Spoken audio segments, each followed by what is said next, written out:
আর বসে বললাম তরমুজ নিয়ে, ঠাকুরকে পুজো দিয়েছিলাম আজকে। তা ভাবছিলাম, দনমনো করছিলাম যে তরমুজটা লাল হবে কি না, মানে তরমুজটা হাতে ধরে কিনিনি। দারুণ খেতে তরমুজটা, যেমন মিষ্টি তেমন লাল। তরমুজটা অনলাইনে নিয়েছিলাম ডেলিশার্ট থেকে। আমার মেয়ে বললো, মা তুমি অর্ডার করছো, লাল যদি না হয়।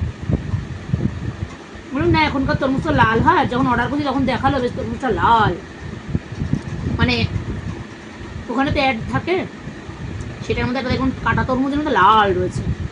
আমি বাড়িতে এনে ঠাকুরকে পুজো দিলাম, দেওয়াতে দিলাম একদম লাল, একদম এরকম লাল তরমুজ খেতে ভীষণ ভালো লাগে। কিন্তু তরমুজটা যেমন মিষ্টি তেমন লাল। খেয়ে উঠে বসে পড়লাম তরমুজ নিয়ে, এবার একটু রেস্ট করব, অনেক বেলা হয়ে গেছে। বেশ ফ্রিজের ঠান্ডা তরমুজ খেতে ভীষণ ভালো লাগে, আমার তো খুব ভালো লাগে। ফ্রিজে রেখে দেবো, তরমুজটা বার করে ঠান্ডা ঠান্ডা খাবো, ভীষণ ভালো লাগে তরমুজ ঠান্ডা খেতে।